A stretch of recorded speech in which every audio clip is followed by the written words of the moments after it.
What up, everybody? How we all doing this Saturday night? Once again, it's another Transformer Slag podcast Saturday night live stream main event. I am your host, Proto Man. This is the face of the voice that you hear Monday to Friday. I apologize. I did not shave today. It was a busy day. It was a busy week in general. For me, a lot of snow, a lot of craziness. I apologize for people that were surprised by we had a live stream in the middle of the week. It was primarily caused because of said crazy snow shenanigans. Aaron Archer was also having his snow craziness and was like, hey man, do you want to do like a surprise live stream? And I'll just like sketch Transformers and we talk the business. It's like, sure, okay. So everyone that got to catch that, awesome. Sorry I didn't announce it. It was all at the last second. The quality of it isn't that great. When you play it in the replays, there's like a delay in the conversation. So it was all done in the last second. The computer wasn't ready for it. Let's put it this way. This potato that I run the live stream on. Anyways, guys, we're going to go through the news today. We're going to take some super chats from the fans. And we'll just relax like we always do. Wasn't too busy of a news day. There was some really cool stuff that was announced, so we'll get into that and kind of dive into it in the deep giggity. But nothing too crazy. Nothing too crazy. So let's jump into that. And the first one we got here is that of a whole bunch of Rise of the Beast listings. And most of these listings we already saw. This is not a lot of new news, but the big thing to take away from this is the release dates. What's up, Larry? We have these release dates here that are essentially saying that this product is going to be coming out in April of 2022. Now, I stand by that I think this just might be a mistake by the retailers. And they were shipped product way too early, and it has a street date on it.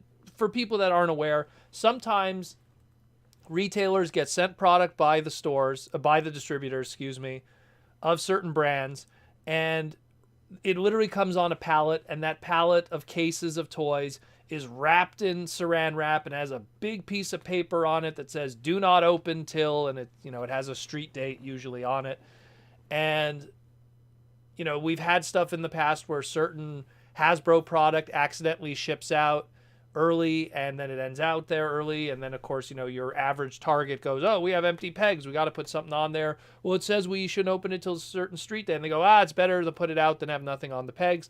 All kinds of crazy stuff happens.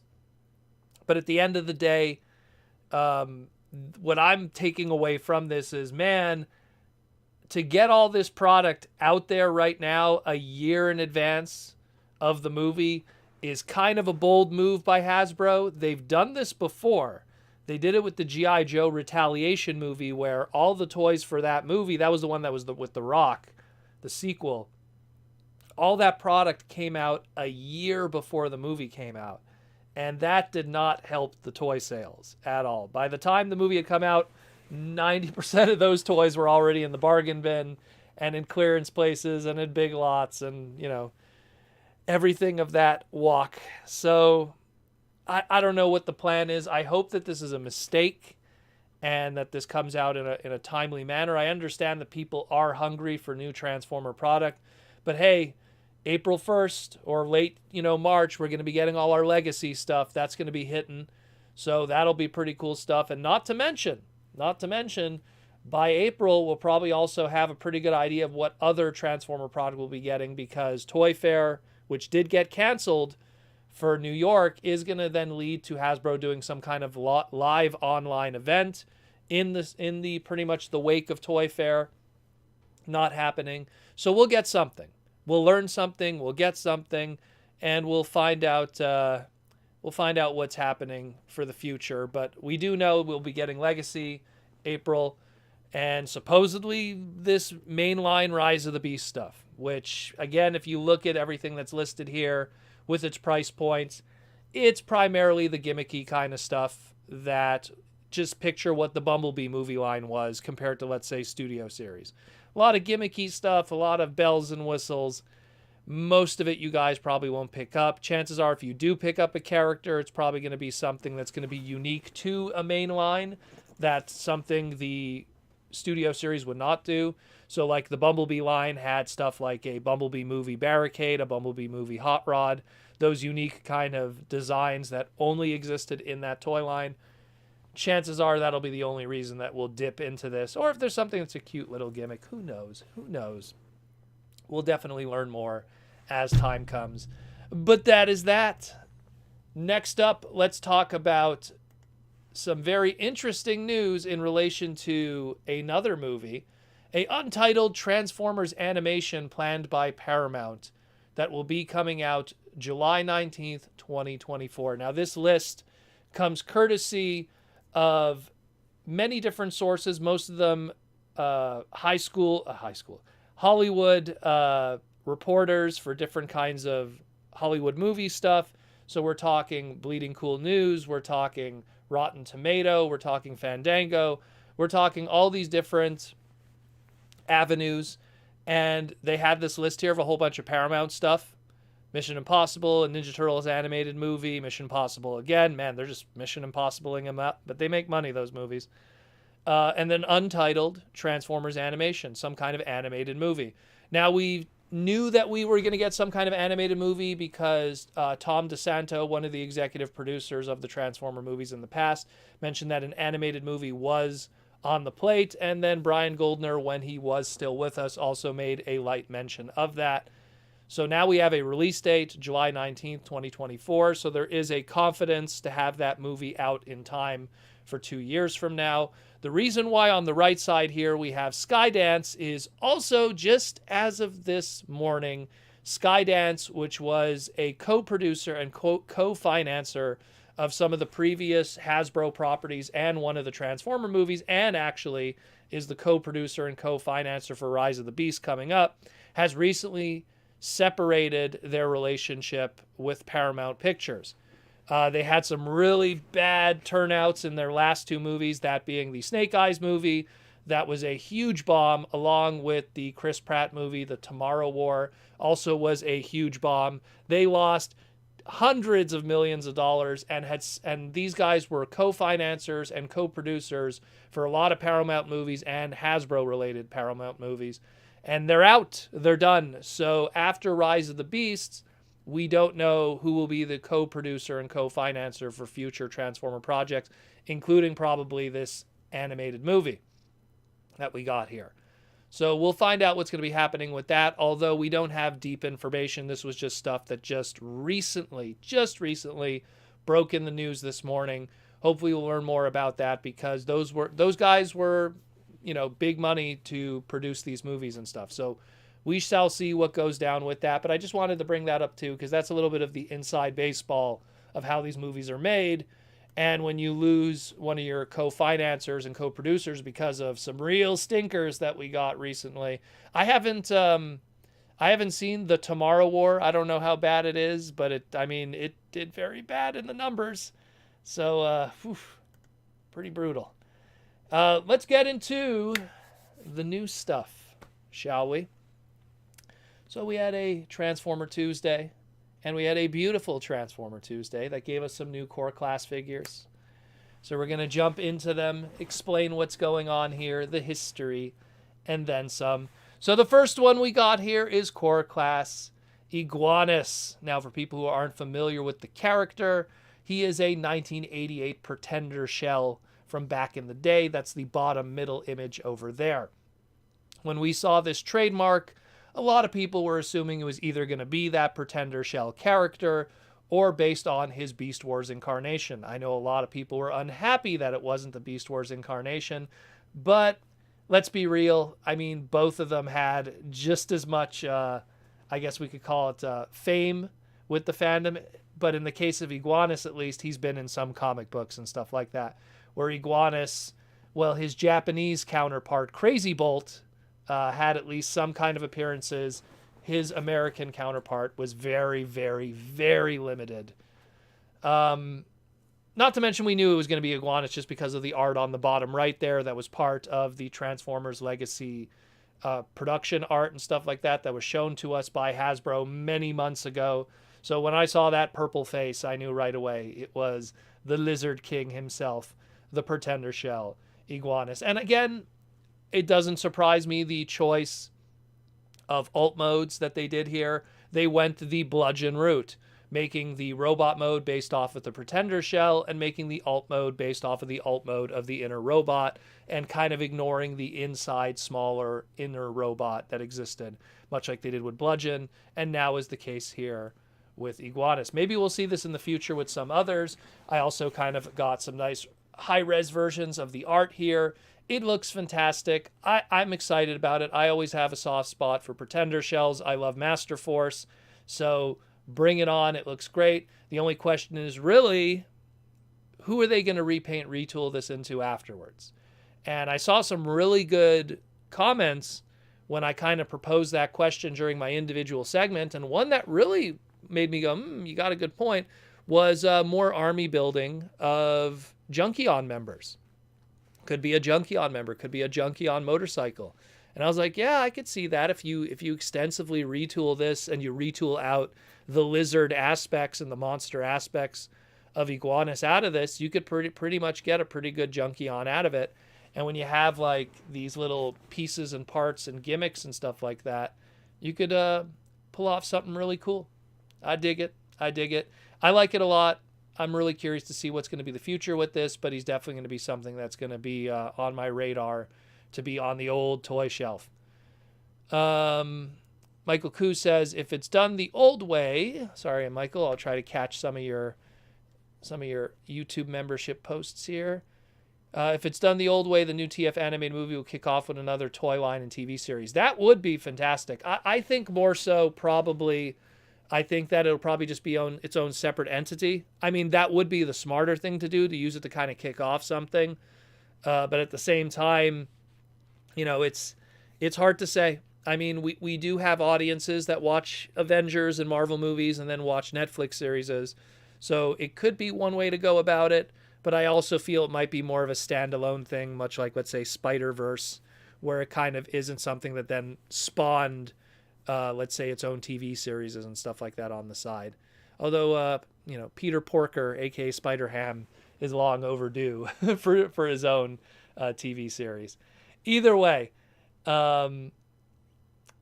and then Michael says here, I think the core class Iguanus could be done as Vroom. Yeah, Vroom is one possibility too, if they also kind of stay true to that original Pretender Shell. We'll see what happens. Again, there's a lot of different ideas that people were suggesting, so it'd be really interesting to see what Hasbro does with it. Really, really interesting. To the Hasbro folks, great job with the G.I. Joe Fan First Friday. Yeah, I saw that too. Fantastic stuff. I'll say this right now. I feel sorry for anyone that paid ridiculously big money trying to get a Cobra Island Baroness, and now we're going to be getting a way better colored version in a single pack and much easier in distribution. At least I hope it is. I hope people don't scalp that. Man, I really hope people don't scalp it. Give people an opportunity to get that Baroness, because that's a fantastic toy. And it's Baroness. I mean, come on.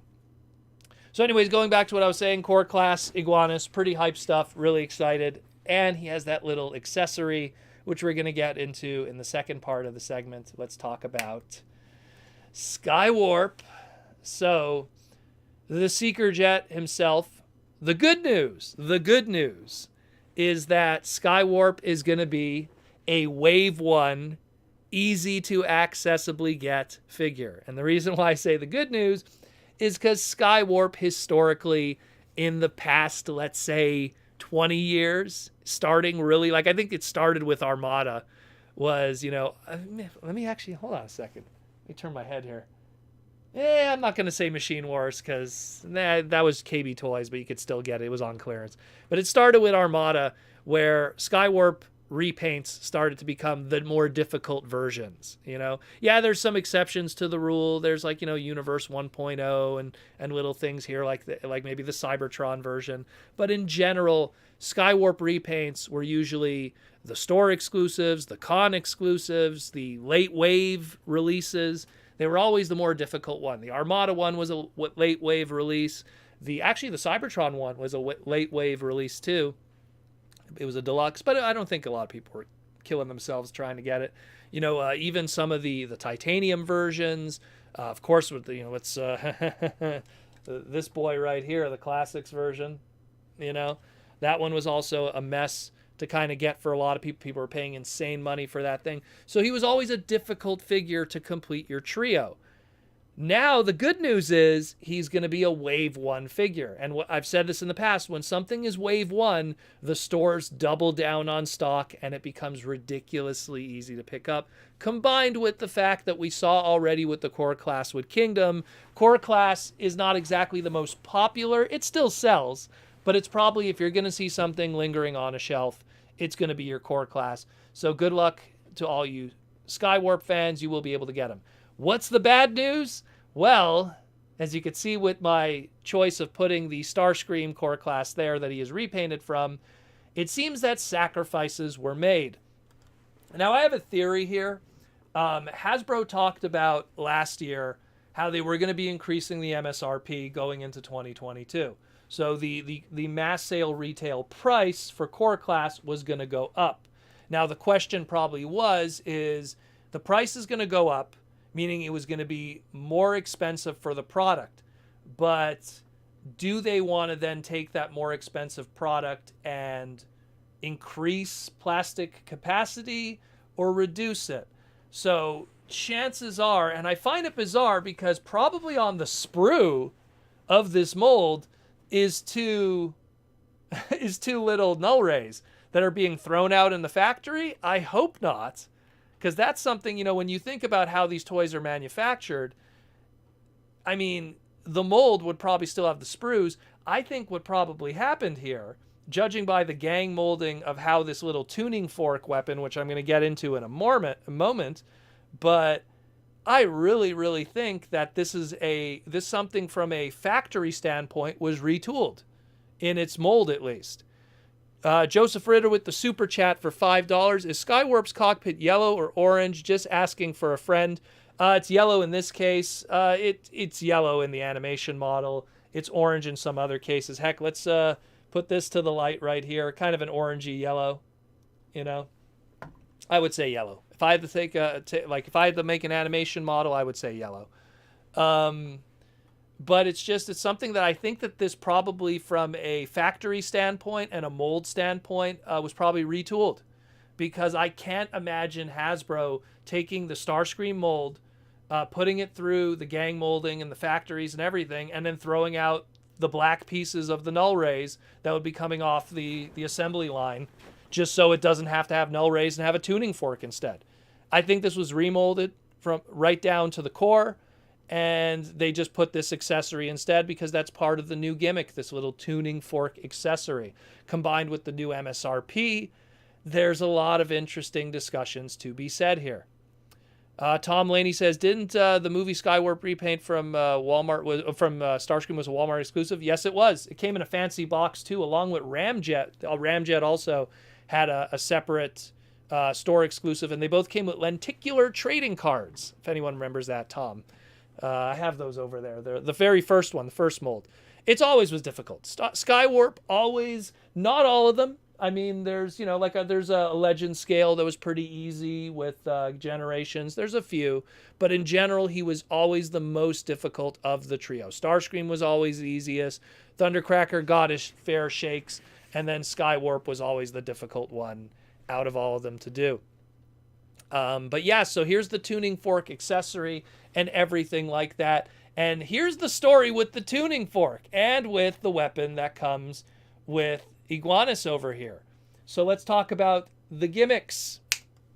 I talked about it in the individual segment this week on the podcast, but it has to be repeated here too, because some people, shame on you, don't actually listen to the segments. I break down much deeper the stuff in the segments because they're standalone. It seems that through the art of Core Class War for Cybertron Kingdom Hot Rod, if you look very carefully at his Energon sword weapon, he's not holding it directly at the Energon sword weapon. There is two pieces that are in between on the hilt there. and the sharp-eyed individuals. I wish I could give credit to it. I asked during the individual segment who was the one who first noticed it.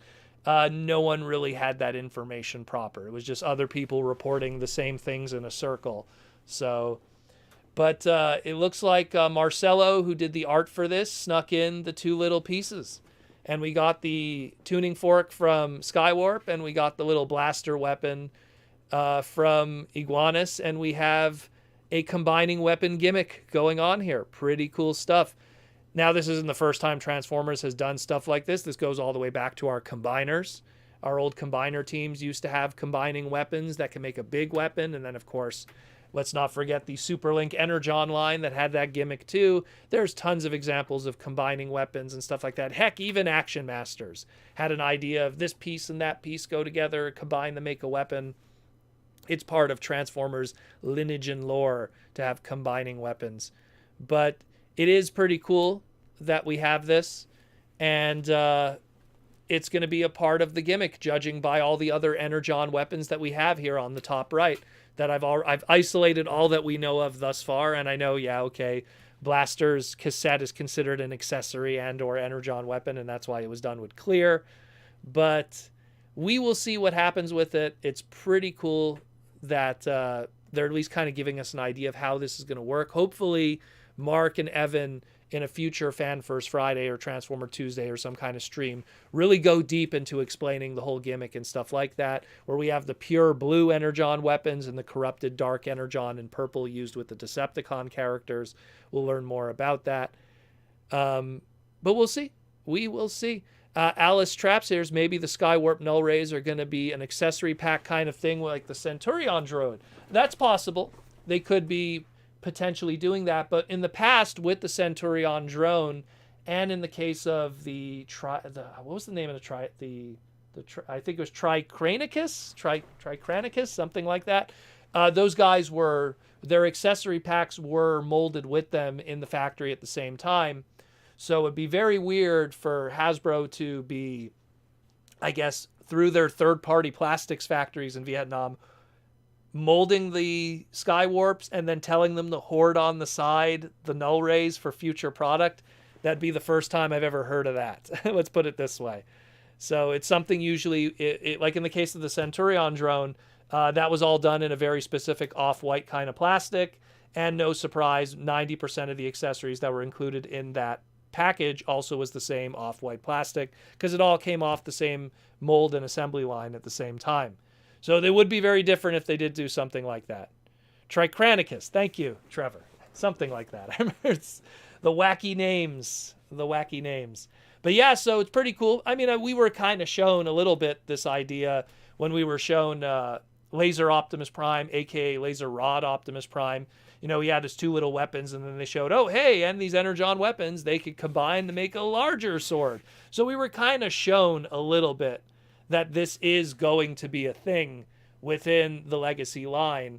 Is it going to be an overarching gimmick? Is it going to be a story-driven thing? Is the Energon monster that we keep reading these listings for are going to be something that, you know, going to be tied to all of this? We don't know. We will see, and hopefully we'll learn more about it, like I always say. Last thing we're going to cover is we got a listing that showed up from Target from JT Prime 17.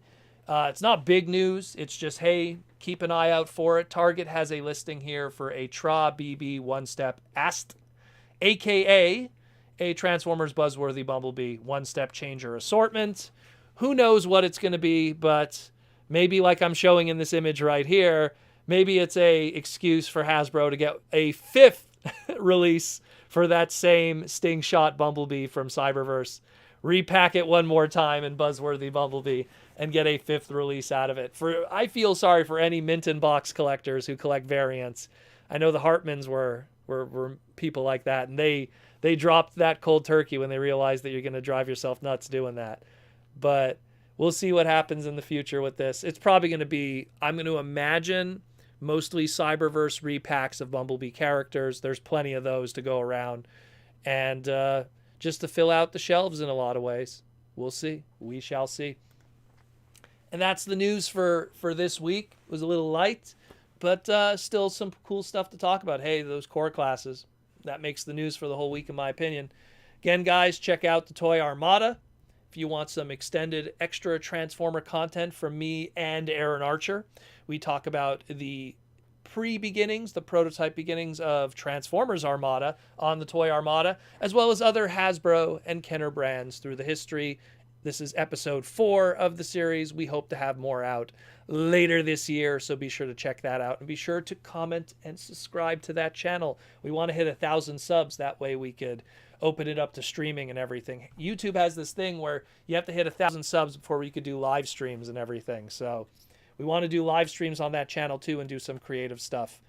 But we need the subs. So be sure to check it out. Again, the Toy Armada with Aaron Archer. Just throw that into your search on YouTube and check out the channel. Long form, very visual, and very educational if you want to learn about the toy industry. Not just Transformers, but toys in general. Tom Laney says, Energon Monster, wonder if it could be Kremzeek. That's the belief. That's the belief. I mean, it would be cool if it's Kremzeek, kind of like a buildable Kremzeek figure that comes apart, and then you could take those yellow Energon weapons, because Kremzeek's yellow, and stack them and mix them around. Be pretty cool. Downright Superb says, Proto, do you think Hasbro has more Commander-class combiners in the pipeline? Also, does that mean that that we're in store for another crack at Headmasters as well?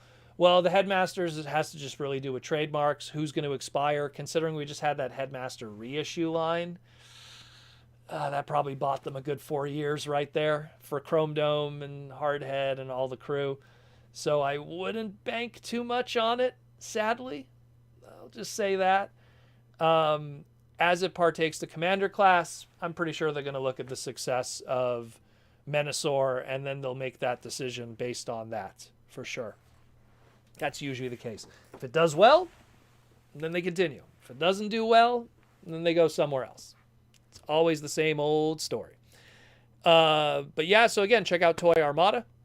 And yeah, and of course, let's talk about sponsors. Boom, boom. Symbiote Studios and Hasbro. Be sure to get the Symbiote Studios shirts, pins, and plush. I'm rocking a Grimlock today. And Grimlock's chilling in the back, chewing on Unicron's horn over there.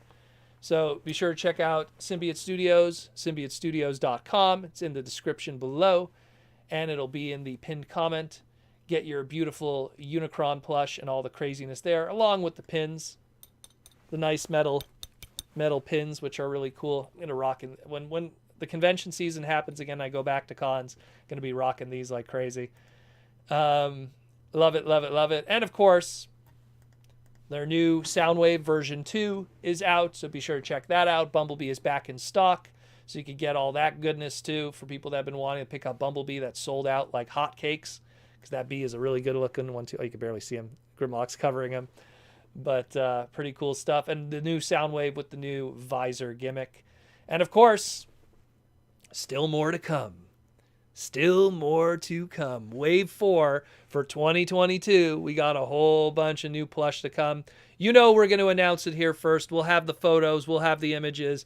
It'll be in the news, and we'll talk about it. But get hyped for the long-going initiative of the Hasbro licensed Transformers plush line, only from Symbiote Studios. And I mean, hey, check out their other Hasbro stuff too, whether it be Power Rangers, G.I. Joe, or My Little Pony. Or les pouliches, as we call them en français, in French. We got a $5 super chat from Trevor Stasic. Getting tongue twisted today. Is the Niantic game any closer to being ready for release? Any other new game news? Thanks as always, Proto. You rock. Well, thank you, Trevor. The Niantic game got kind of sidelined, unfortunately. They're still doing beta development. They hit this huge wall when it came to, I guess we'll call it accessibility, because when they first made the game, it was able to work on most cell phones, even some older generation cell phones. As the game was, being developed and stuff, and people started playing it more and upgrading their characters, you started hitting this wall where you would walk on like anyone who plays Pokemon Go will know what I'm talking about. You walk on the open world environment and your avatar is walking on that environment, And with Pokemon Go, you usually have your one Pokemon walking with you. No big deal, right? One Pokemon, and then you have like all the other ones that appear that you catch. The problem with this game was every mini-con you have attached to you is also walking with you, and it slowed down everything. And then when the characters spawned, it caused crashes. The VR QR kind of thing wasn't working well with everything. There was a whole bunch of things. They're trying to figure it out. Everything's in like, fixing mode right now. It's something that I feel also they're not in a rush to do a hard release yet because we're still in the pandemic where we don't really want to encourage to start going out and grouping with people and hanging out and, strangers and talking. Because look at when Pokemon Go came out. That first 2 weeks that it was out, it was like a party. There was people hanging out like at all hours of the night. It was crazy. I remember like even in Montreal, like people were camping out in hotspot areas just so they could spin the Pokestops. And considering that there's a version of Pokestops in this game too, and all these hotspot environments and fighting Decepticons and growing your characters, I'm telling you, man, it's going to be something that's going to be pretty popular too. But I think they want to wait until the world gets a little more normal and they fix some of the bugs that they have. And there are some pretty big bugs. So that's what I think's going down with that. Springus Prime with the super chat for 5 bones. Proto, has there ever been a US DVD release of Beast Wars Neo or Beast Wars 2nd? No, unfortunately, nothing even on VHS back in the day. It's mostly because the rights didn't exist before. How it always works with Japanese anime, it's unfortunate. The companies do not want the Western audiences to get the DVD or Blu-ray releases first. They have to get it first. So Japan only like recently in the past 10 years got the DVD releases for 2nd and Neo.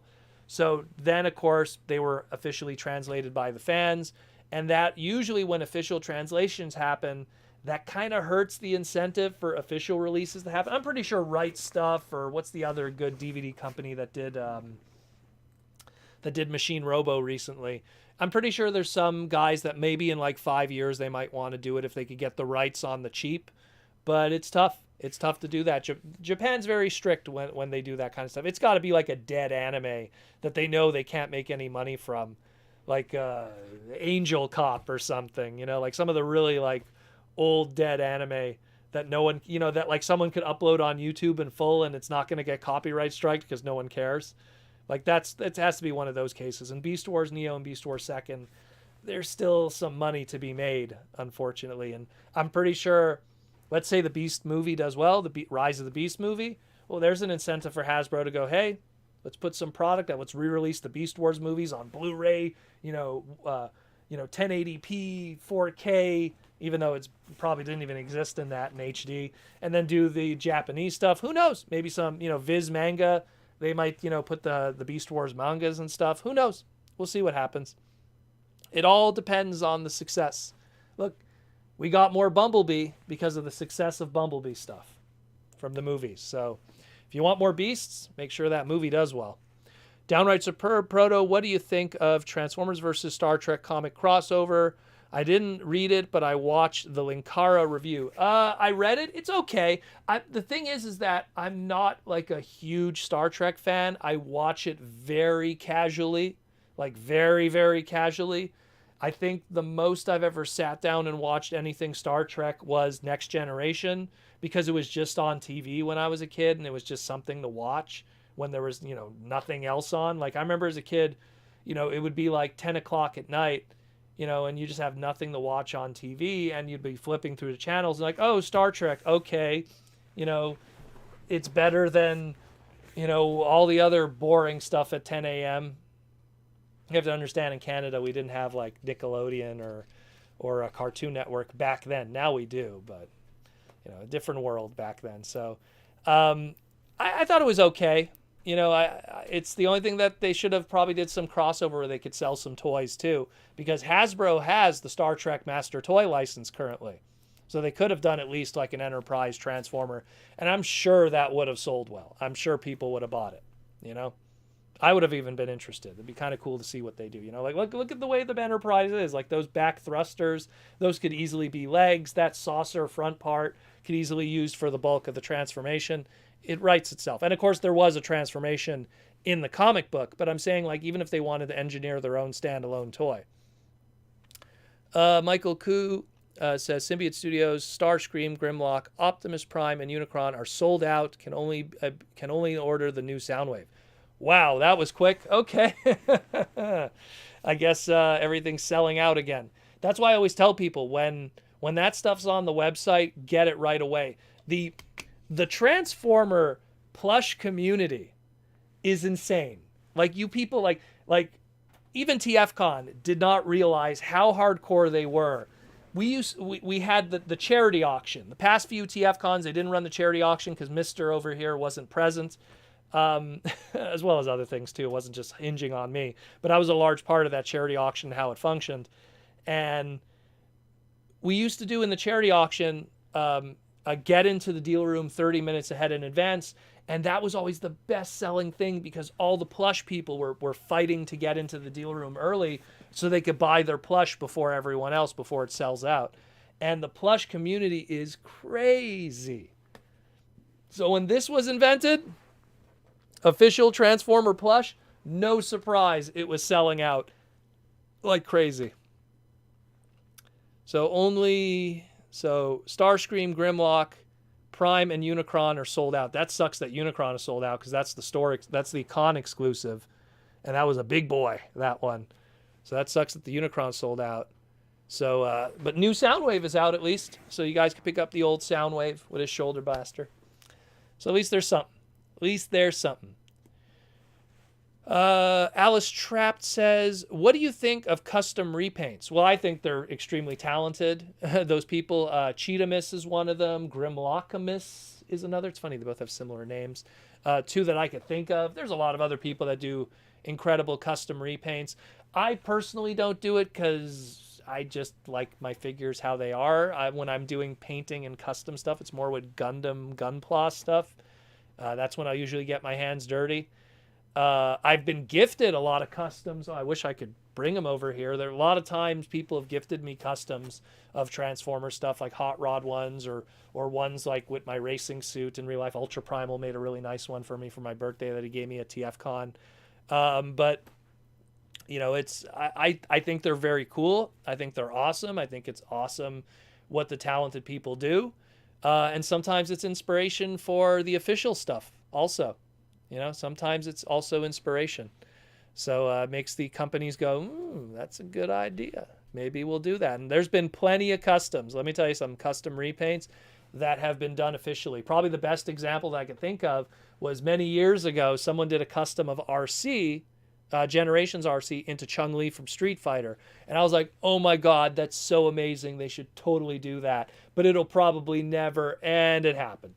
So they did the Street Fighter Transformers crossover line, and I bought that RC like that. There's some photos of me and James Roberts at his booth, and we're hanging out, and you can see I have that Chun-Li RC. I bought it because I was so happy to get that. That was a shout out to TF Source that hooked me up with that. Awesome stuff. I'm not sponsored by them. I'm just giving a shout out to them. Let's see. IDW Transformers X Star Trek crossover uses the Star Trek animated character model. Yes, they do, which is a smart move too because it would be easier to draw, and it gives you the that cat girl character that was in it, that was exclusive to that version. Michael Koo goes on to say, interesting about Star Trek toys, Playmates is putting out a new Star Trek action figure line. Well then, I guess they're getting back on the wagon because that Playmates Star Trek action figure line was one of the biggest shelf warm. It was a huge seller. But also there was so much of it out there that years later you could get that stuff carded for like $5 and no one cared. There was so much of it out there. And speaking of outside of Hasbro stuff, one thing I picked up a few things. I probably forgot to mention this. I picked up 2 things this week. Nothing Transformer related, but sometimes you people dig it. Anyone who saw my Instagram, or I picked up Peacemaker, John Cena Peacemaker. He comes with a sword. but I gave him a gun. I took one of my gun accessories from an Evangelion model kit that kind of like matched more some of the stuff that he used in the show. I was waiting for these to go on sale. These are the Todd McFarlane ones, and it looks fantastic. I was waiting for it to go on sale because I love you, Todd. You know, we're Canadian. By law, we have to say how great you are. And you are. You're an inspiration. But your figures are ridiculously expensive in Canadian retail. So I was like, okay, I'm going to wait for that to go on sale. And it went on sale, so I picked up John Cena of Peacemaker. You could probably imagine why. The new series was really cool. I also picked up, I just went to a framing shop and picked up this so I could put my awesome, well, you guys could see each other. Put my awesome magic cards. One of those ones that have like the back and forth frame that are go through. My giant magic card of my favorite magic card of all time, the Jester's Cap from Ice Age, although this is the 5th edition one. And you can see you guys. Okay, you get to see what the camera looks like. And you can kind of, there's all the other stuff around the room. So I picked up this just so I could have it hanging. I thought it was really cool when I saw it. It was $3. I was like, gonna make that happen. It's technically Hasbro related. So yeah, that's all I got this week. I didn't get anything much. The snow was making things very difficult for us Canadians. Michael Koo with the super chat for 5 bones. I was corrected that Symbiote Studios has more Unicrons they brought back from LA Con. Okay, perfect. Perfecto. Yeah, because like that one's going to be tough. When that sells out, that's going to be the tough one. So if you haven't got the Unicron, pick up the Unicron because he's the con exclusive. So that's going to be a headache if you don't get that one. Alice Trapped, I'm thinking of buying another Siege Jetfire and Shatterglass Jetfire to make a movie-colored version. After swapping the parts, they wouldn't be that much to paint over. Yeah, I could see that. Especially, you know, but here's the thing. You got to make a big beard. You're going to have to, like, make some kind of accessory that's a cane. Really make the, really hammer down movie Jetfire. Because his father was the wheel, the first wheel. Downright superb. What Transformer crossovers was your favorite? Could a Mission Impossible crossover ever work? Well, how well did that Top Gun one work with Maverick? How did that sell? I never hear anyone talk about that one. What was my favorite one? Probably the Street Fighter one, I'd have to say. Just because I'm a big fighting game guy, and Street Fighter was a big part of my life in the early 90s. Like when Street Fighter came out in the arcade, Street Fighter 2, back in 92, 93, I was all over that, man. I was all over that. You have no idea. That was my life back then. So like that, taking Transformers, which was a big part of the 80s for me, and taking, Street Fighter was a big part of my life in the early 90s, and slapping those two together, superb.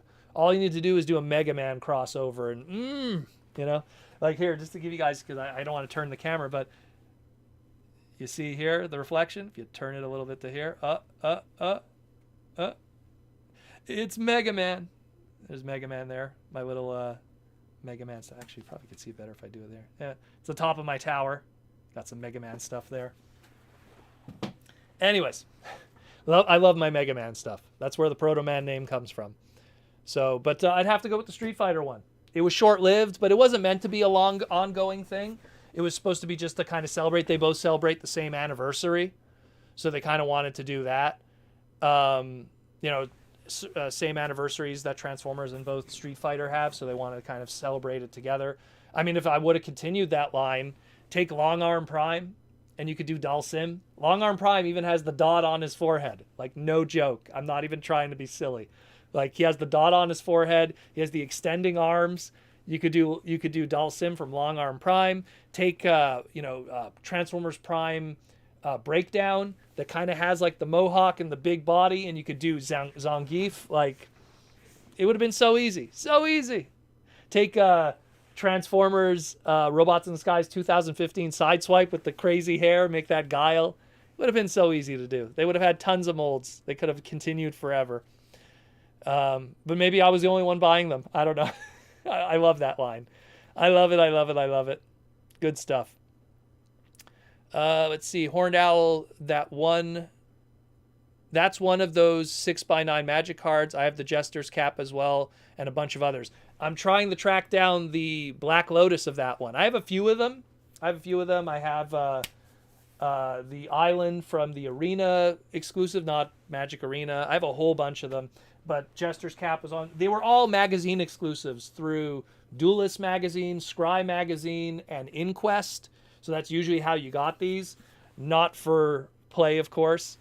And I loved these things. So I'm trying to like track them all down in decent condition. The Black Lotus one's pretty difficult. Pretty difficult, that one, to get it for a decent price. Considering it was a magazine giveaway. It's not even like it was rare. Like this one is just as rare as the others in a lot of ways. It's just more demand. You know, ooh, Black Lotus. I'm a big Magic guy, in case you haven't noticed. What MTG format do you play the most? Actually, I play old school EC, which is Magic the Gathering stuff from 93, 94. And old school EC is the North way that most people play. So, and when I mean North, not just Canada, but like, you know, New York and Washington and stuff. So I think it stands for like East Coast, but like people in Vancouver play it the same way too and everything. And again, I love old school, but I also like draft because draft gives everyone a chance. It's all the roll of the dice. I like Commander too, but Commander has changed so much from what it used to be. It used to be a nice casual format where you hang out. Now it's so competitive and they make stuff specifically for Commander that it's like, ugh, I don't know. They ruined it, you know? Someone peed in the pool, let's put it this way. You know, the pool was awesome, everyone's hanging out, and then someone peed in it. You know, so I think Wizards should have stayed away from Commander, but they knew there was money to be made. I mean, those Jeweled Lotuses probably sold tons of booster boxes. You know, so it's something where I like old school. Old school will always be my favorite format just because it's controlled. There's no new stuff coming in or out, and it leads to more brewing, you know, just some good ideas. And it's regulated very well. It could be a little expensive, old school, but old school also allows proxies. So if you want to get into old school and you go, but I don't want to spend $10,000 on a Black Lotus, old school allows proxies. You're allowed to put one Black Lotus in your deck. You're allowed to put, I think, you're allowed up to 5 proxies. So you're good. You're good. Don't worry. Old school is not that expensive. Yeah. I'm sorry I went on a Magic rant there. They should have done a G.I. Joe crossover with Top Gun. That's the problem. I don't think it would have sold well. You know, you could do a G.I. Joe crossover, but it would have to be the 3-inch stuff, and I don't know if that would have sold well. I think Transformers, because look, what's a Top Gun crossover with G.I. Joe? It's just the Sky Striker anyways, right? I mean, obviously it's not the same plane 100%, but you just be releasing a plane that doesn't have any bell and whistles. At least the Maverick Top Gun Transformer one has the transforming element, which makes it a unique product, not just to sell to hardcore Joe fans, not just to sell to hardcore Transformer fans or Top Gun fans, but casual fans that are going to go into GameStop and go, hey, cool, I like Top Gun. Yeah, you know, I like Transformers Danger Zone, man. Yeah, okay. You know, like those impulse buys by casual fans are very important. Very important. A lot of people that buy pop vinyls are not hardcore pop vinyl fans or hardcore fans of those products that they're buying pop vinyls of. Sometimes they're just casual fans that are like, oh, I want to own a figure of, you know, Donatello from Ninja Turtles. And and they buy a pop vinyl because that'll be cool. So it's kind of the same thing. Now, granted, pop vinyls and the Transformer crossover stuff are 2 different price points, and one's way more expensive and complex than a little bobblehead, although not all of them are bobbleheads. But it's kind of the same kind of vibe when it comes to sales. Where are we at here? I lost my spot here with all you guys. The cat is meowing. Downright superb. Proto, will you ever have a crossover with the Happy Console Gamer? He's a fellow Canadian who loves Street Fighter and Transformers. Happy Console Gamer is a fan of the podcasts. I have never met him in real life, but he comments a lot on the videos. And he seems like a really cool dude. I don't know him personally, but I know that he comments on my stuff and he follows my Twitter. He seems like a cool guy, but I think he's in Vancouver, which is, to give non-Canadians an explanation, it's like New York to LA. So I would love to hang out with the guy, though, play some rounds of Street Fighter, get some rounds in. But yeah, he's a fan of the podcast. He's a fan of the podcast, and that's pretty cool. You know, I don't know. Tell him to contact me, and we'll maybe we could play some stuff online on Fightcade or whatever, and he could stream it. That'd be pretty fun. I'll get out my fight stick, and we could play some Street Fighter 3. Ooh, now you're gonna get my blood boiling to do that. Yeah. Let's see. JR Mina from the Philippines. What's up, JR? I played MTG, Magic the Gathering, back in high school, college. I stopped playing after Tempest and Weatherlight. Oh, you're an old school bro. Oh, nice. Shifted hobbies. Thought I'd still read Magic news articles and stuff from time to time. Well, look, you know what? My Magic history was the first stuff like Alpha, Beta, Unlimited didn't come out in Canada, but Revised did. And I used to go to this arcade where I used to play Street Fighter religiously. And this arcade also kind of had a trading card aspect to it. It was called Triple Overtime. It was a hockey card store, but it also had baseball cards. And the owner got hardcore into Magic the Gathering because he knew what was happening in the trading card world and everything. And he was like selling it to everyone in the store. Like, oh my God, you got to play it. It's the new greatest thing. And he had the gift set, the revised gift set, which I still have to this day, the box and everything. He sold it and he was selling it for, I think, $15 back then. Imagine that gift set today is like thousands of dollars, but he was selling it for $15. And I was like, sure, why not? And I remember my first rare was a dual land of Tundra. It was Nightmare. What else was one of my first rares? Because you get like the 2 starter decks in that gift set and you get the little beads and everything. I still have it all, still to this day. And I got into Magic hardcore, loved it. Ice Age was one of my favorite sets, thus why this guy is one of my favorite cards, just artistically. I love Ice Age, good standalone set, was really fun to draft back in the day. We were drafting even back then, and Ice Age was really fun for drafting, so I have those fond memories of it, even though some people don't like Ice Age because financially it's not worth money, but who cares about that? So if it's fun, it's fun. And then I kind of started to fall off around Mirage. And then in the early 2000s, when Yu-Gi-Oh! Started to become hot, I got back into Magic again, which was around the time of Weatherlight and everything. Played it for a bit, and then I would always pop in every so often. But then I got back hardcore, I want to say around 2015, and haven't turned back since, primarily because of the Hasbro side of things too. The licensing, the stuff that goes on with WotC. So, there's old segments on the podcast even where me and Jaws D were talking about Magic because we used to play a lot back in the day. A lot. I love Magic. And that's why when the Transformer TCG was happening, here, I'll pull up a pack of the Transformer TCG here because I was sorting cards. It's unrelated.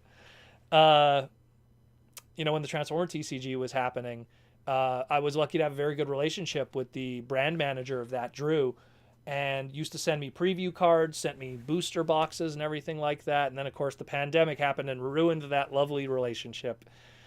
Hopefully some good stuff will happen in the future, though. We'll see what happens with WotC, because Chris Cox was the former CEO of WotC, and now he's the CEO of Hasbro. So we will see what happens with that. Maybe get that Beast Wars set that we were waiting for. Orlando Chavez with the question, the movie delay really hurts that Top Gun exclusive. Yeah, everything got messed up. That was supposed to come out at the same time as the Top Gun movie. Think about it. We saw that teaser trailer for the Top Gun movie. We saw that a year ago, maybe more than that, and now everything's in limbo. Mamma mia, everything's messed up. Let me tell you. JR Mina started Magic during Revised and 4th edition. Yeah, there you go. A lot of people that I talk to, like the old school fans, they all started with Revised just because it was probably the most easily accessible, where Alpha, Beta, and Unlimited were a little more limited, so to speak, even though unlimited was still pretty limited. Where Ravais, there was millions of it out there. It was in stores. You could pick it up. Those gift sets that I'm talking about were available in Toys R Us back in the day. So, Slag Magic the Gathering podcast, when I wish. You know what? My buddy Ego Raptor is so into Magic right now. If he did a podcast, I'd have to do something with him. That'd be so good. But he's really into Commander. So we kind of be on the different pages there. Like I play Commander too. Arcanus is my favorite Commander. Arcanus, the unstoppable. Tap and draw three draw 3 cards. It's a pretty good one. Michael Koo with the super chat for 5 bones. Any news if Hasbro is still doing Magic versions of Transformers, G.I. Joe, etc.?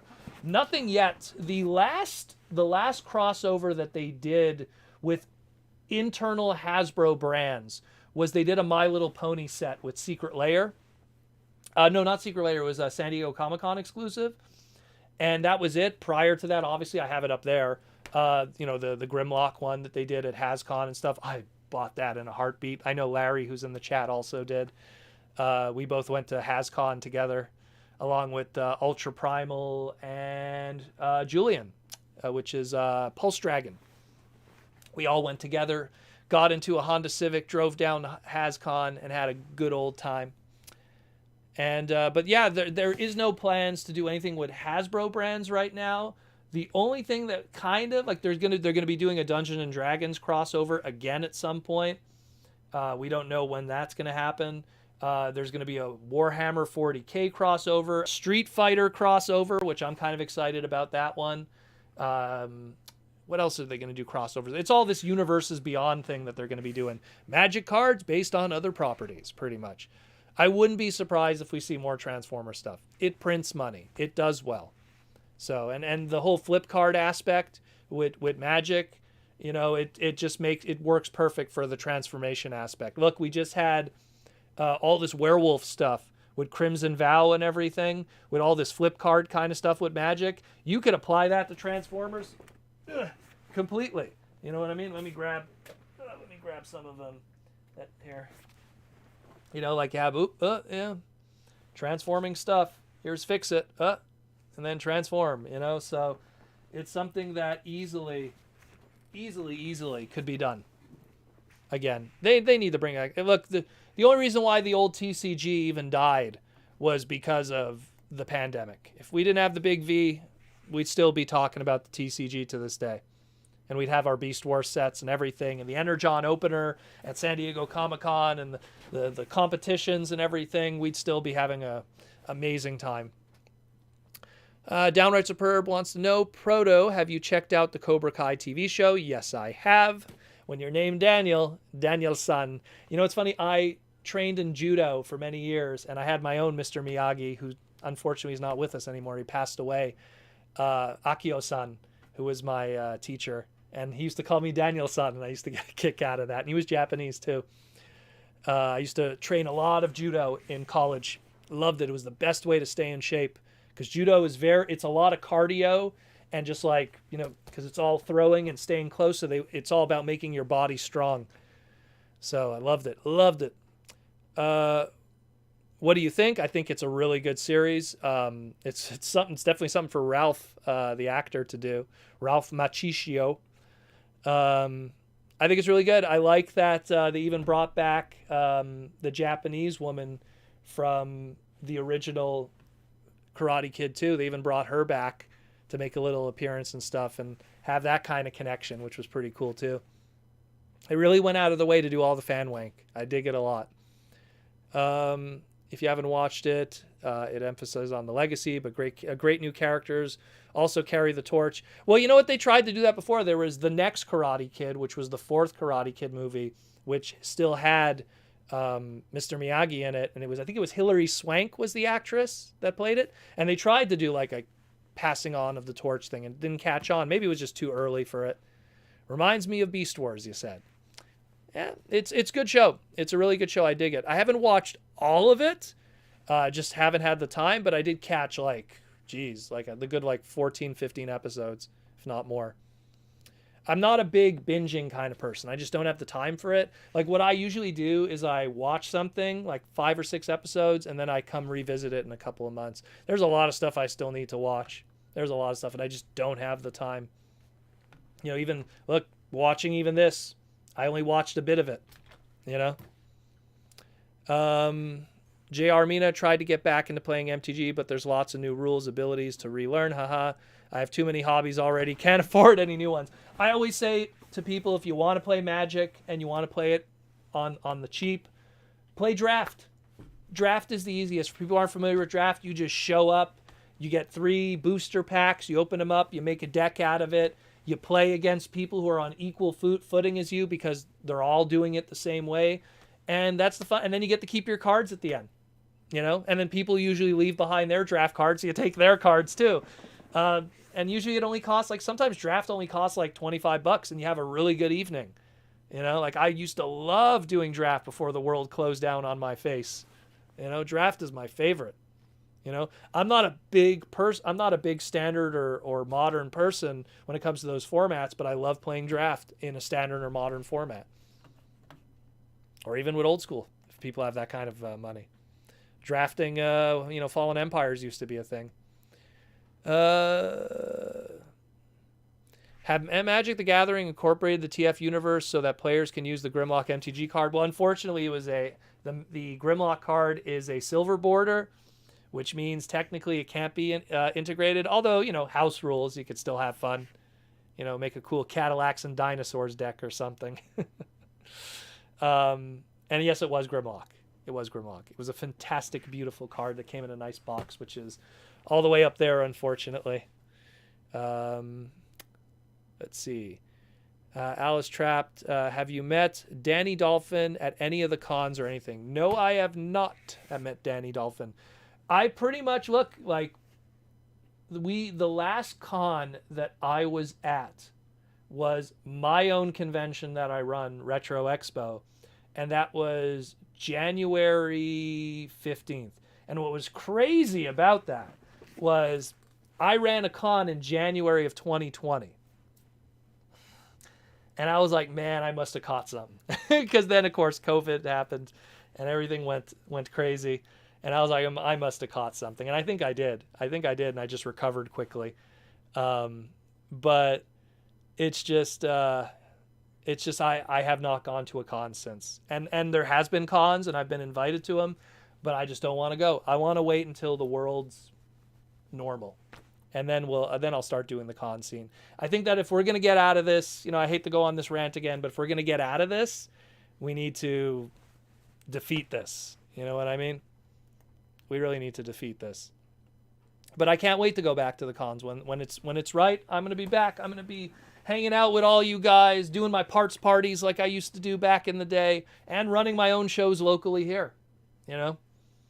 It sucks. 2 years of not running shows, man. That's brutal. I miss running my shows. High Score Con and Retro Expo. Those are my shows, you know?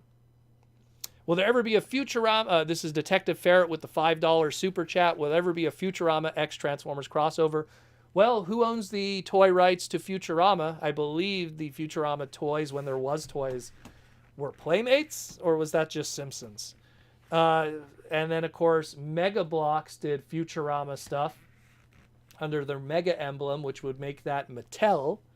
So, but that was years ago. So whoever owns Futurama, they have to work something out with Transformers. Well, you want a Bender Transformer? Or was it called? The Galactic Express, the ship? Make that transformable? Or Robot Hell? Horned Owl, I pre-ordered the Transformers RPG from my local game store called Games Plus. Yeah, that RPG is on its way. I tried to talk with those people about it because I helped with the development. Here, let me just pull it up. The Renegade Studios one. I helped with the development of this one, and I'm helping with the development of the future expansions of this. But Renegade also worked on the RPG, but it seems that the people that are working on the RPG are in their own little bubble, and they don't want people from the outside. Because what do I know about Transformers and business, right? What do I know? Michael Koo, my first judo lesson was I was 6 or 7 years old, and then I was paired with a teenager. Ugh. Well, it doesn't matter if you lose, my friend. Losing is the best. I'll tell you why, because you learn. You learn stuff. Lizard Sphere X. Yes, I don't binge. Yeah, I'm not a big binger. I don't know. Maybe because time management is so important to me. And like, look. I have a job and I do the podcast daily. And people go like, how do you even do that? And I'm like, time management. It's boom, boom, boom. Time management and not procrastinating. That's how I do it. And it's just something where, having time management is very important to me, and being able to fit in these shows, because people will be like, oh man, you got to watch like this anime. And I'm just going like, ooh, 127 episodes. I don't think so. Like if I wanted to watch One Piece, I'd have to like just quit my job. I wouldn't be able to do it. Like I catch like the odd episode of Attack on Titan, which I'm caught up on. So that's good. That's almost done. Obviously the manga's done, but not the anime. I catch the odd episode of this and that hockey anime. It's done, that one. Little things here and there. But it's tough. It's tough to fit it all in. The only time I ever like binge was that War for Cybertron stuff, the trilogies. But those were so easy because I'd wake up early, watch all 6 episodes, and then I'm done. And then I put it behind me. I don't have to think about it ever again. I sit there with my pad and paper writing down notes so when I do the review for you guys. Orlando Chavez, if I can't play Storm in MTG format, I don't play at all. Well, Storm's an old format, man. Not an old format, an old mechanic. I don't think do they put that on anything anymore? Like a lot of people didn't like Storm. Michael Koo says, I miss conventions. I miss them too. Sometimes I always say like, people ask me like, what do you miss the most since the pandemic started and everything? And I always say conventions and going to all you could eat buffet, sushi, what's it called? Korean barbecue. I'm a big buffet kind of guy. I love that kind of stuff. So, to not be able to go back to that kind of stuff, a nice sit down restaurant, even all you could eat like breakfast, like, oh God, give me a heart attack with all the eggs, and bacon and pasta and pancakes. Yeah, pasta for breakfast. I'm very special. But yeah, that's what I miss the most. Miss that more than anything. Food. Downright superb. Proto, how would you incorporate the building Transformers from Tom Hanks's movie? Yeah, that's from Big. Well, it would be a City Former. I mean, when you think about it, what year did Big come out in? 1985, I want to say. So he technically predates Metroplex and Fortress Maximus. Wasn't that building based off of the Empire State Building in the States? Correct? No, am I wrong? What building was that based off of? I'm picturing it in my mind, that scene from the movie, but I don't know the fine details of that building. But I know it was based off of a New York tower, not the Twin Towers, though. Alden Tolbert, imagine if TFA Megatron makes clones of himself. Well, would he do it in the same style of Starscream, where all his different personalities separate? Because then that would be pretty interesting. All of Megatron's different personalities, his, honor personality, his evil personality, which would probably be crazy evil, his greed personality, like that'd be pretty crazy. Fear. Do it like Starscream animated style. And then there has to be a female equivalency, and that one would be Megatronia. You have like a Slipstream version, but for Megatron, which would be Megatronia. Oh, rest in peace, Derek. All the stories that could have been written. Man, oh man. Cringe McCringle for the super chat for 5 bones. Unfortunately, got back into the hobby at a weird time in the world. Hopefully, I can meet some of you cool dudes at a convention soon. Brother, let me tell you something. When the world gets back to normal and the cons are a smart idea to do, I'll be there and I'll let everyone know. I will let everyone know. Because look, I could go to these cons. I could go to them. I have a hotel room waiting for me and everything. But it's not the right thing to do right now. In the same way that I could go to a con locally right here. Or like I could like literally there's some stores that are playing Draft and Magic the Gathering. It's not the right time. If we're going to nip this in the butt, we have to think of it like a cold. You got to just let this thing kill itself. That's the best way to do it. That no one is catching it and it just disappears. And then we could go back to getting crazy with no masks and spitting on each other. I want when it's over, we all lick our hands and shake our hands. And okay, don't do that, actually. That's probably a bad idea. People are going to blame me for that. But the point is that, for years and years and years, I'd go to bot cons and I'd go to TF cons, and always at the end of those weekends, everyone had con crud, as we called it. I think Vangelis coined the term, where everyone was sick by the end of that weekend because you shook so many hands and hung out with so many people and were yelling over each other's heads and talking close to each other that if one person was sick, everyone got sick. And by that Monday, everyone was sick. Now, imagine now with what we're in right now. I mean, come on, guys. Let's be responsible adults here. Michael Koo with the Super Chat. Super 7 is doing Ultimate Simpsons. I saw those, and those are tempting me so hard. I wouldn't be surprised if Super 7 has Futurama action figure based line. So Super 7, the Ultimates, Wave 2. Wave 1 was kind of weird cuts. It had the Itchy and Scratchy robots and stuff like that, and Space Homer. Wave 2 has Bartman with Radioactive Man comic books and Radioactive Man pages, and I'm just going like, ooh, I got to get that. And it has Duffman.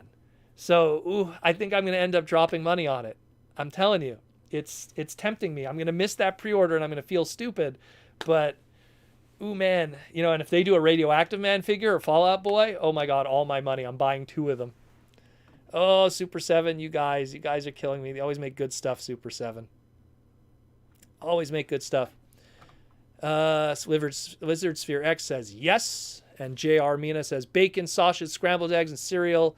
Those are what I usually go for. For breakfast, I also it's obviously like you have to have pancakes, you have to have French toast with Nutella and sugar and sliced bananas in it. Oh, all the unhealthy stuff. It's the best. Like my favorite meal will always be breakfast, but it's also the least healthiest. And slather some maple syrup on the bacon. Okay, that I don't do, and I'm Canadian. I put my maple syrup on my pancakes. I keep it separate from my bacon. Plenty of bacon. I had bacon today, actually. I had okonomiyaki today for lunch, which was made. It's made with pork belly, which pretty much is bacon. Bacon is pretty much pork belly, except it's smoked even better. Princeton Phalanx 59 says, I really enjoy Attack on Titan. I like it too. I understand some people are like, oh, it's mainstream anime, No, but when you're someone like me, who's an old school anime guy, who's watched way too much anime during the 90s, shout out to Sci-Fi Anime, my old school store that I used to go to back in the day and rent everything. And it's still my source for my Gundam model kits. I used to watch everything under the sun. That once in a while when something comes along that's, it was a little different. Attack on Titan has certainly changed from when it started. I'm going to see it till the end. Let's put it this way. Even if it's not good, I'm going to see it till the end. I started this journey. I'm going to finish it. Detective Ferret with the $5 super chat. What's your first Transformer with finger articulation, not counting Masterpiece? Funny story with that. That would have to be Air Attack Optimus Primal's Supreme class. And I did the same thing that every single fan who bought that toy when it came out did. Made it do the middle finger. It was technically the first Transformer with full finger articulation. And then after him, it was Unicron. The Armada one, excuse me. So those were the first two. Technically, Cheetor technically, but Cheetor's finger articulation was kind of weird. The Supreme Cheetor, because it activated the gimmick with his hand. So Optimus Primal, because I technically got the Cheetor before it, the Beast Machine Supreme, but I'm going to say Optimus Primal because he actually did have articulated fingers and you could make him do, the bad stuff. But yeah. Downright Superb wants to know, Proto, just got to say that my brother and I are obsessed with Cobra Kai.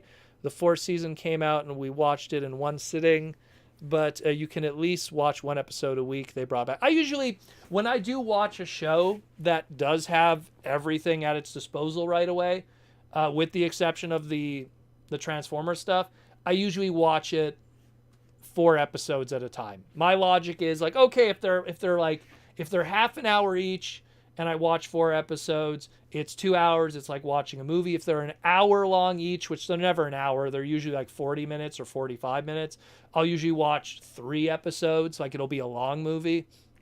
That's usually how I go about it. And I pace it. I pace it. Like Sundays. Everyone knows who's a fan of this podcast. Sundays are my day off. It's my only day that I don't do anything. That's the day that I do groceries, or that's the day I do cleaning around the house, or inventory, or sorting the collection, or just relaxing and watching stuff and working out. That's my day off, you know?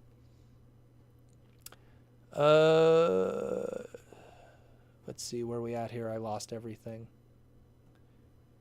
Terry Silver from season 3. He's my favorite character ever, and more surprises. Well then, I'll have to keep an eye out for that. Lizard Sphere X. Oh, hold on, wait. Elves Bleed 57. At This Is Bad Comedy. Proto mentioned stuff like that on last week's podcast. Yeah, I don't know what I talked about. You guys, like, you have to listen to the podcast in between. I do. I go deep into all the news throughout the week. I never understand, like, there's sometimes I put out segments, and I don't want to complain that, oh, some people aren't watching, but there's sometimes I put out segments and no one watches it. Like, it only gets maybe 1,500 views, which is low in my opinion, in its lifetime. But, you know, I talk about all kinds of stuff in every segment. Like, the title might say, like, oh, Transformers animated movie coming, but I talk about a lot of stuff than just the movies in those segments. The segments are parts of things, so that way you could get bite-sized enjoyment every single day.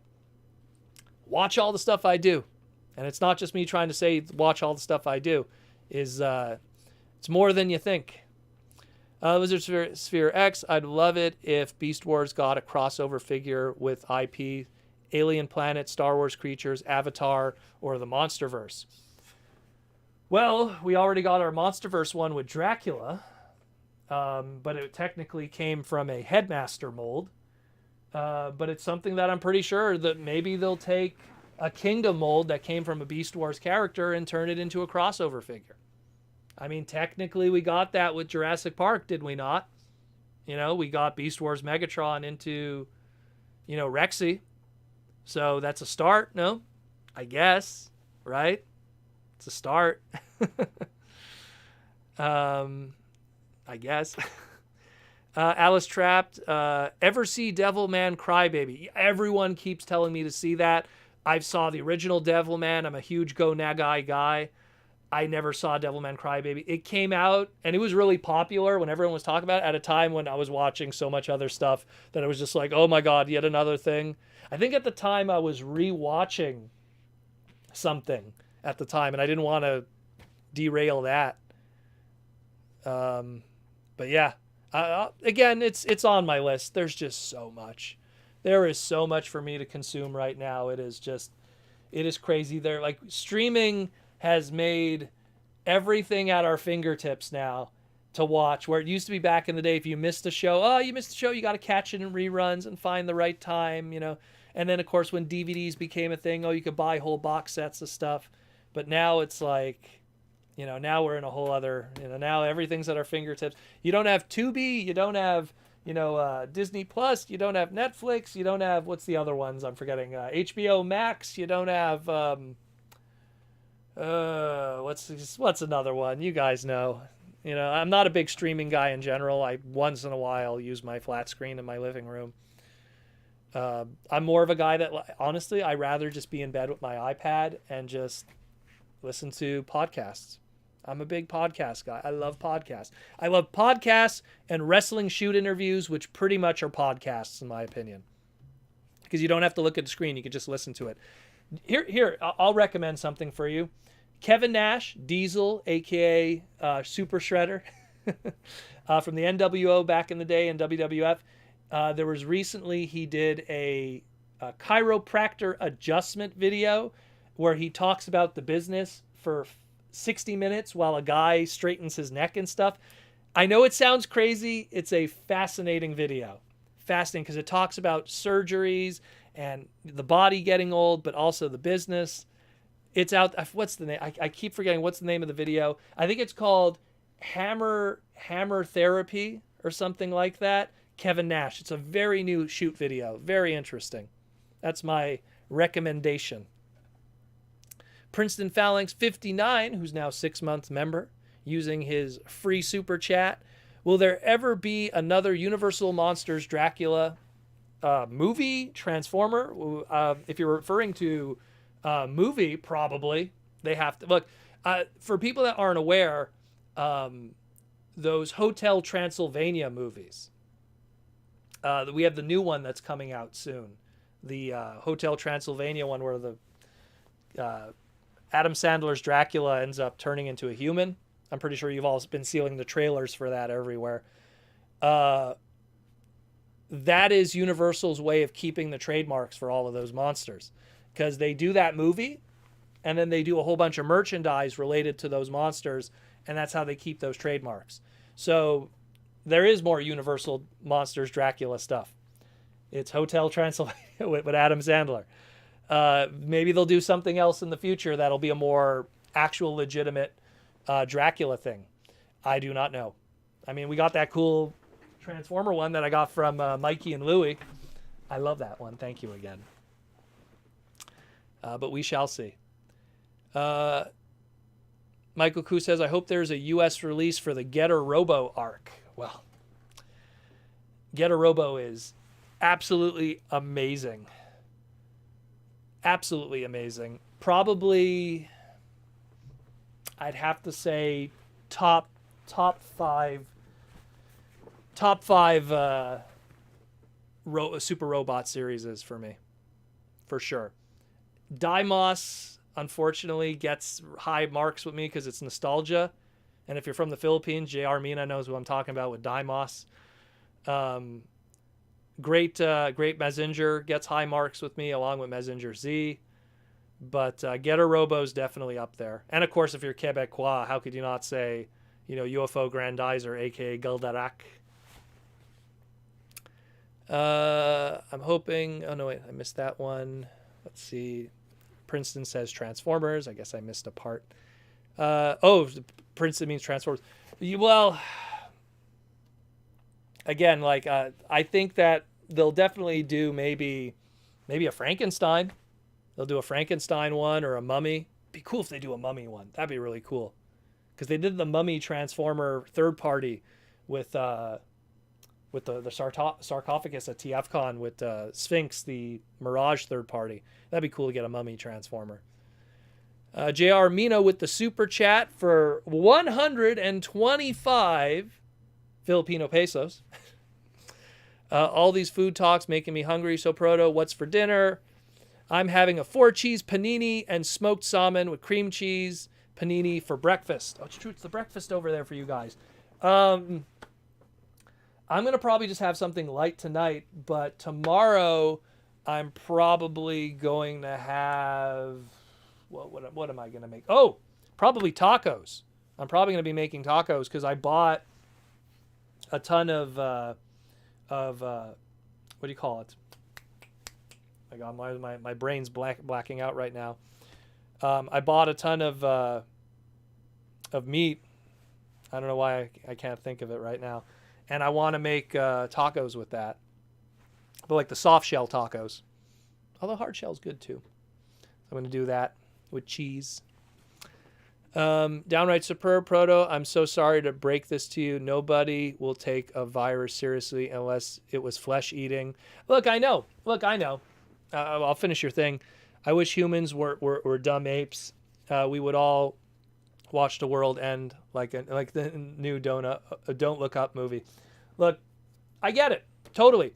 I have accepted a long time ago that a lot of people I know are not going to think like me. I understand that. I understand that. And me not going to the cons is not going to change anything. It won't. But at the same time, I always had this theory. I don't want to be part of the problem. I want to be part of the solution. When I see someone, goes to the grocery store and doesn't put their carriage away, they just leave it next to a car, I go and put it away for them. Because I don't want to be, I would hate it if that carriage all of a sudden flies and hits my car and damages the side or something. I don't want to be part of the problem. I want to be part of the solution. And I don't expect people to put away their carriages. There's lazy people out there, but that's just the way I am. And when the big V happened and the world got flipped on its head and everyone was still going to Toys R Us, well, in this case, Walmart and stuff like that for you guys and everything, I made it my own stance. Well, I'm not going to go to it. Because in my mind, I was like, if we all stay home, within the next 6 months, this will be over. We all know how that worked out, but everyone else went out. What do you want me to tell you? I'm just not going to try to be part of the problem. And when the world finally fixes itself, whenever that does happen, whenever it happens,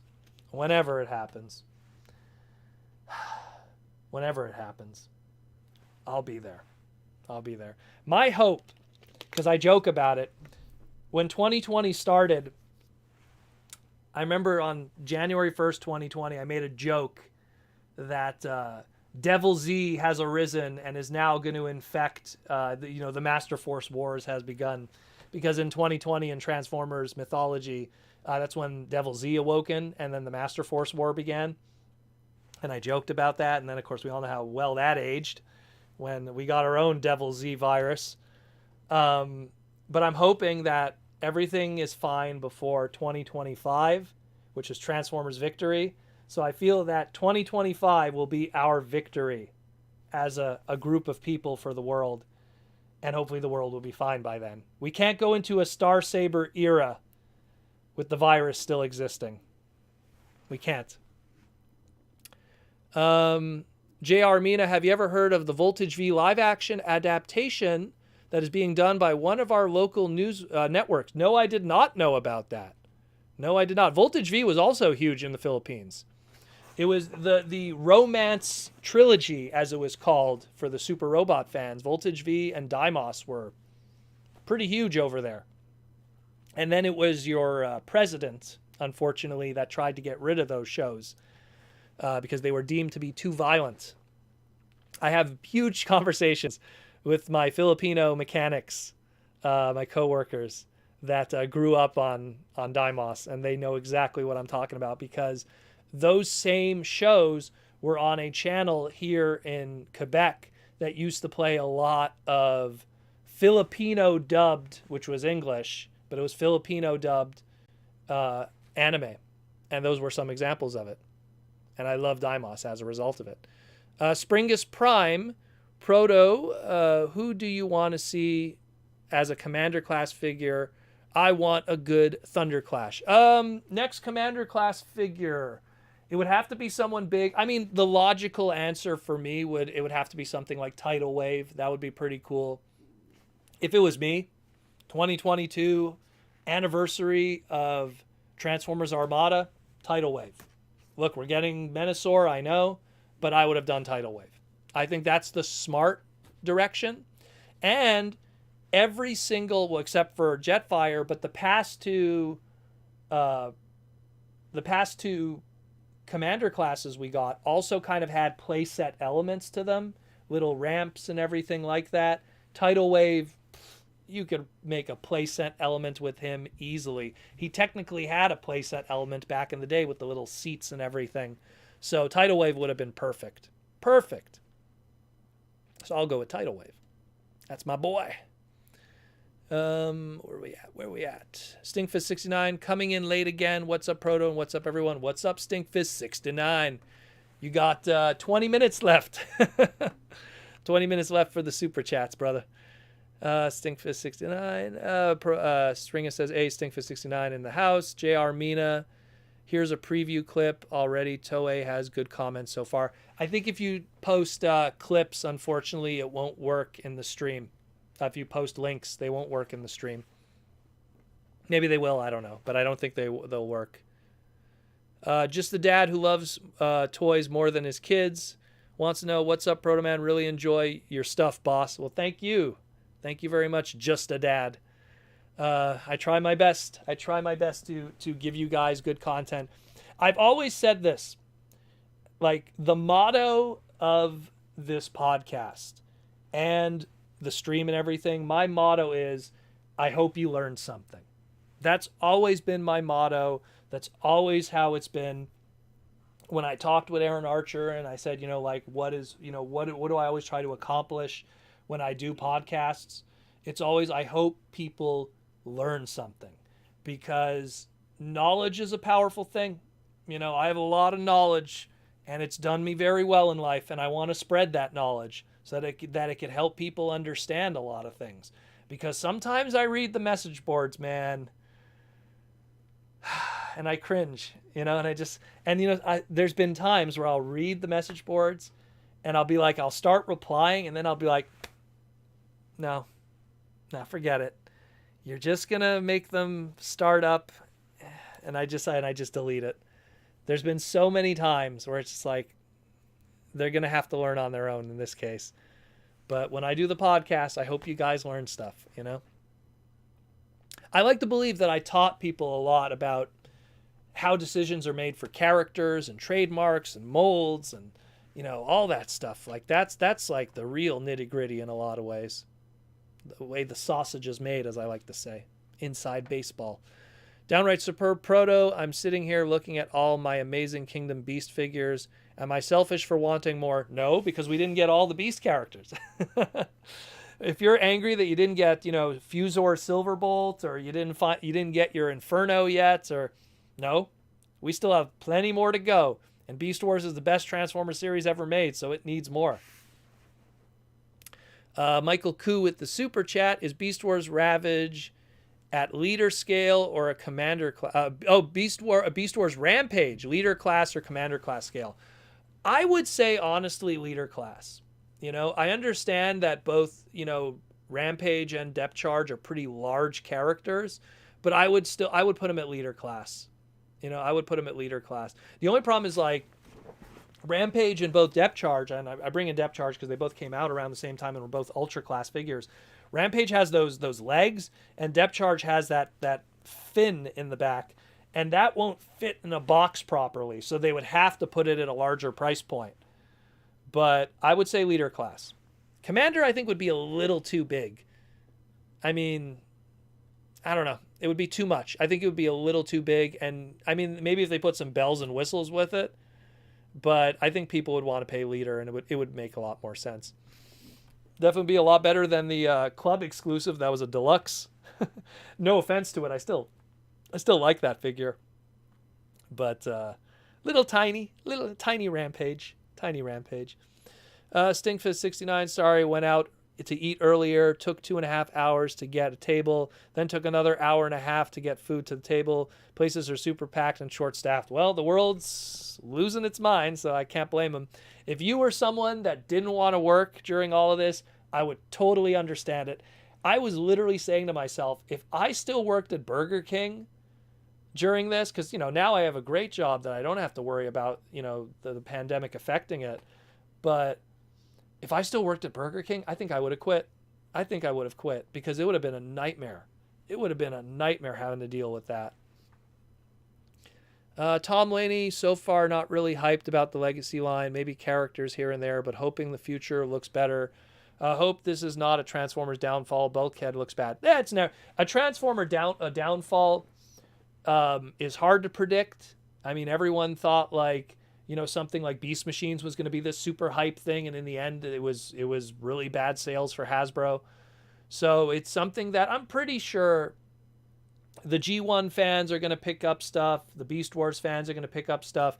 It has a little bit of something for everybody, and as a result, I think it's going to do fine. Kingdom. Look, when Kingdom was going to come out, I was reading so much stupid posts. Oh, this is going to be the end of the trilogy. It's Beast Wars. It's not going to do well. It's going to sell terribly.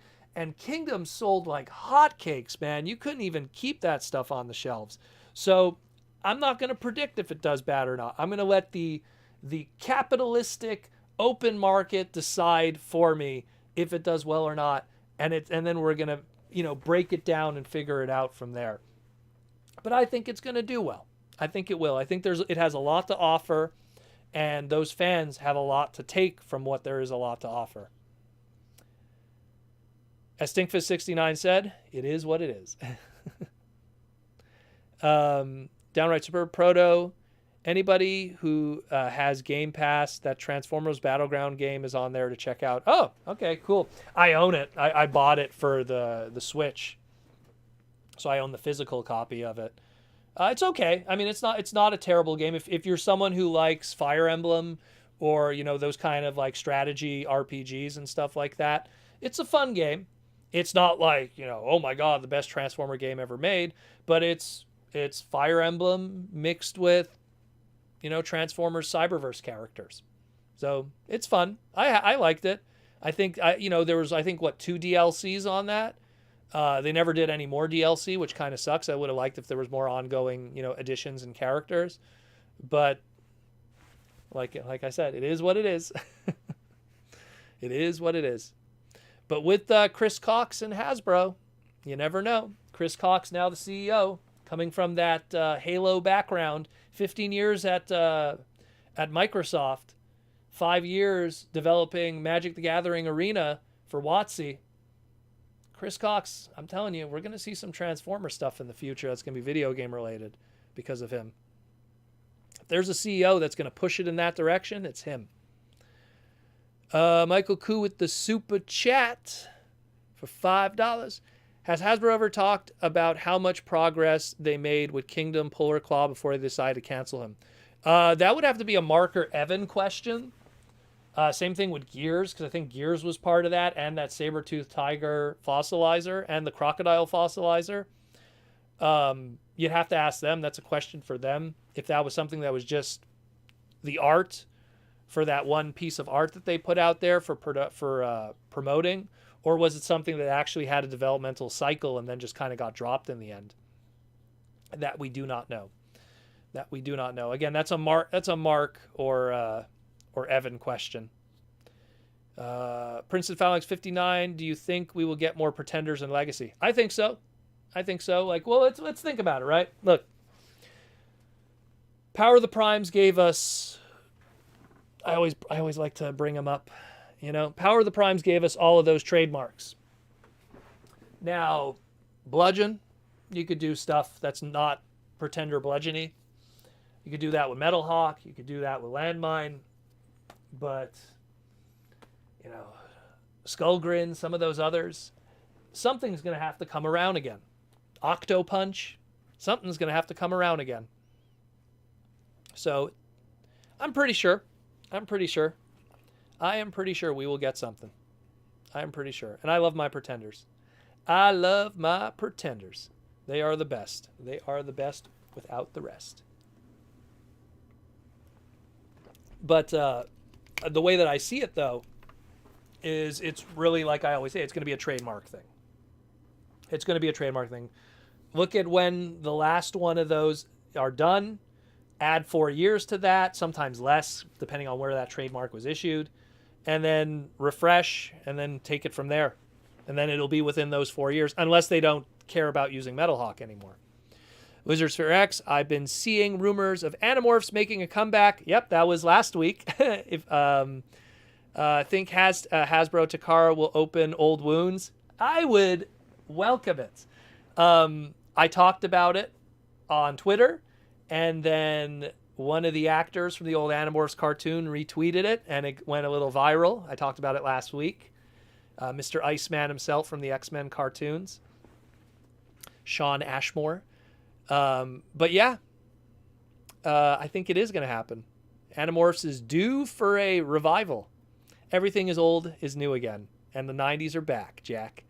Springamus Prime, those art characters have been our delayed characters till April. I wish.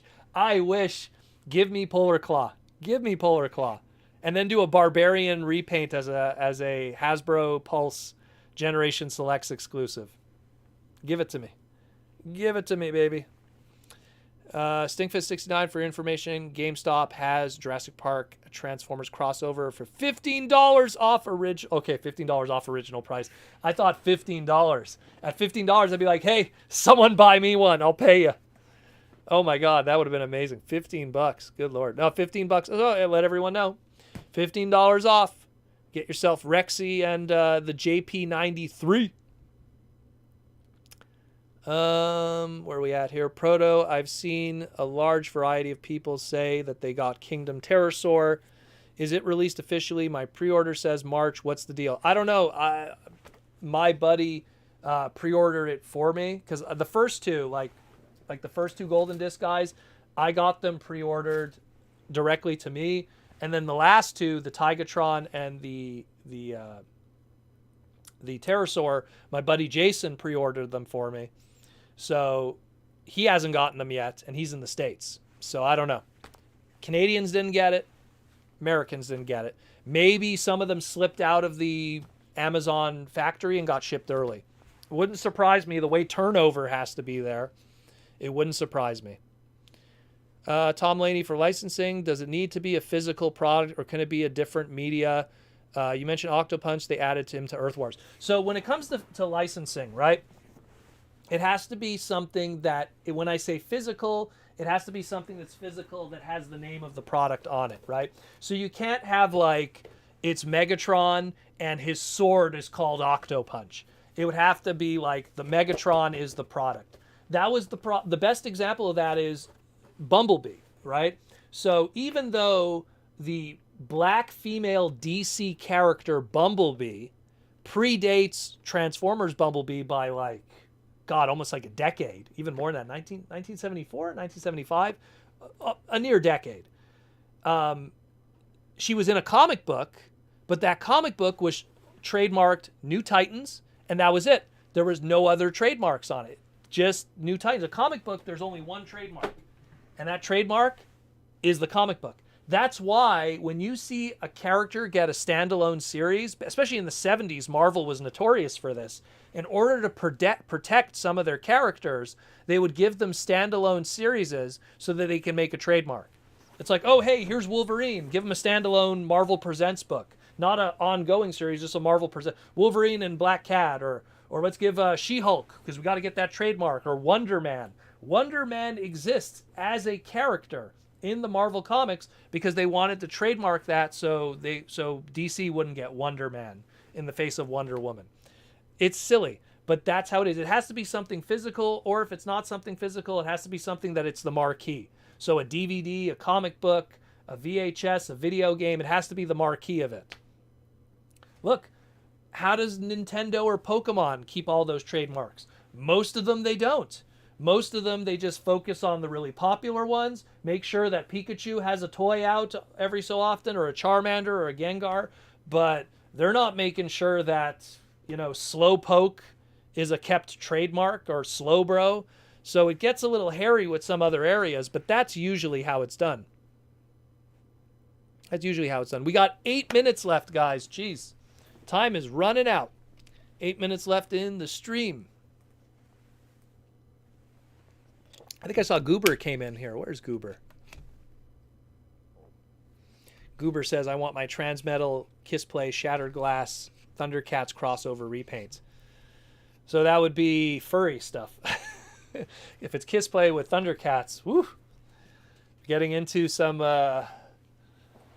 crazy places. Let's put it that way. There's my Kissplay display over there. But yeah, you do not want Kissplay and Thundercats in the same place. But if you want Thundercats, go to Super 7 because they're making some amazing Thundercat stuff. They are making some amazing stuff.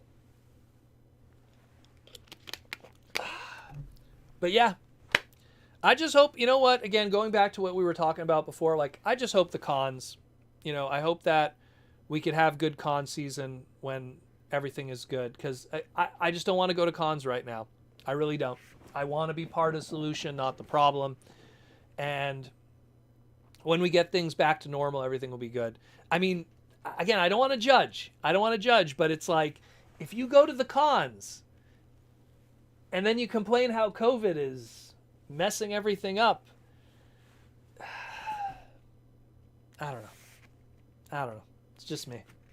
So, maybe it's just me. I don't know. I feel like we could end this.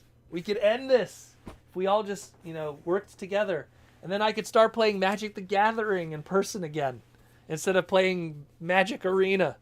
Ugh. I don't want to have to play Magic Arena. I do not want to have to play Magic Arena. I want to play in person with people. I miss playing old school with my buddies. We have an old school group here in Montreal. I miss playing with them. I miss going out and going to drafts and Magic the Gathering events. I miss running my conventions locally here. I miss doing that. High Score Con was my favorite show to run, running video game shows with tons of screens and everyone playing video games together. I miss all of that. But it's not going to happen until we all behave. But asking people to behave is probably not going to happen. We got 5 minutes left in the stream.